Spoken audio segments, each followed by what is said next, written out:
नमस्कार दोस्तों। हम में से बहुत से लोग पूजा, अर्चना, आराधना, प्रार्थना सबको एक ही अर्थ में समझते हैं। इनके सबके अर्थ लगभग एक जैसे होते हैं। ईश्वर की प्रार्थना करना है, ईश्वर का ध्यान करना, लेकिन इनमें सूक्ष्म अर्थ भेद होता है। ये अर्थ भेद क्या है, ये इनमें अंतर क्या है, ये बारीक सा अंतर मैं आपको आज बोर्ड के द्वारा समझाऊंगी, बोर्ड में लिखकर समझाऊंगी। इस सब में बारीक सा अंतर क्या है, आइए समझते हैं। ये पूजा, प्रार्थना, स्तुति, आराधना, अर्चना, साधना, जप, तप, इन सब में क्या अंतर होता है। सबसे पहले पूजा। पूजा ये जो हम दैनिक पूजा करते हैं, दैनिक अपने जीवन में शामिल करते हैं, उसमें क्या होता है, हम भगवान को कोई चढ़ावा चढ़ाते हैं, आरती करते हैं, भोग लगाते हैं, भगवान का टीका करते हैं, भगवान को नहलाते हैं। तो ये जो दैनिक क्रियाकलाप में शामिल होती है, ये पूजा होती है। ये बहुत सामान्य सी रूप से हम इसे पूजा कहते हैं कि भगवान की पूजा कर रहे हैं। और प्रार्थना, प्रार्थना में हम भगवान से संवाद करते हैं। जैसे हम कोई विपदा में होने पर प्रार्थना करते हैं, परिवार के लिए प्रार्थना करते हैं। मतलब जब हम किसी मुसीबत में होते हैं तब भगवान से प्रार्थना करते हैं कि भगवान मेरे परिवार के इसको ठीक कर दो, मेरी इस विपदा को दूर कर दो। तो जो मन में भगवान से संवाद होता है, उस संवाद को हम प्रार्थना कहते हैं। अब स्तुति आइए। स्तुति में हम भगवान की महिमा मंडन करते हैं, महिमा गान करते हैं, ईश्वर की महिमा गाते हैं, ईश्वर के प्रति हम कृतज्ञता प्रकट करते हैं, वो स्तुति कहलाती है। अब अगला है आराधना।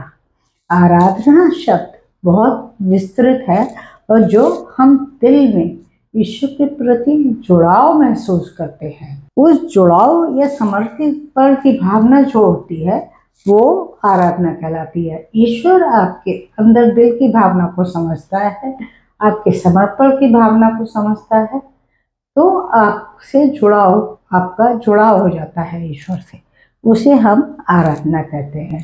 अब आते हैं उपासना पर।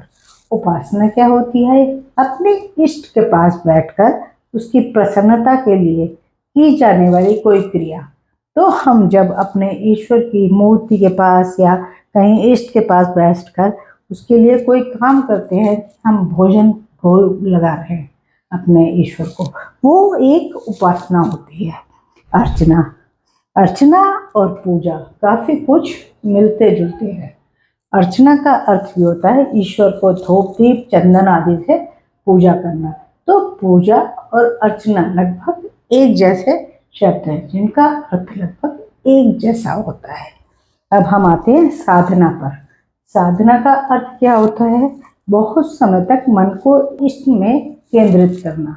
तो जो हम ईश्वर के प्रति अपना ध्यान लगाते हैं मन में, उसको हम साधना कहते हैं। हम शांति से बैठ जाते हैं और उसके बाद हम मन में ईश्वर का ध्यान करते हैं, वो साधना कहलाती है। अब आता है तप। तप होता है नियम पालन करते हुए साधना करना। कोई नियमों का हम पालन करते हैं और फिर साधना करते हैं, तो उसे हम तप कहते हैं। और जप क्या होता है, बिना रुके हुए हम जब नियमबद्ध तरीके से कार्य सिद्धि के लिए कोई मंत्र का जाप करते हैं, किसी भगवान नाम का जाप करते हैं और लगातार हम जाप करते रहते हैं, राम राम राम राम राम, या कोई भी ईश्वर का नाम ले लेंगे, ओम ओम ओम, जो भी है आप जाप कर रहे हैं, तो वो जाप होता है। तो ये इतने मिलते जुलते शब्द है कि आप इनमें डाउटफुल ना रहे, इसलिए मैं आपको बता रही हूँ। देखते रहिए लॉजिक तक। इसे सब्सक्राइब करना दोस्तों हरगिज मत भूलिएगा। हम फिर मिलेंगे, बाय।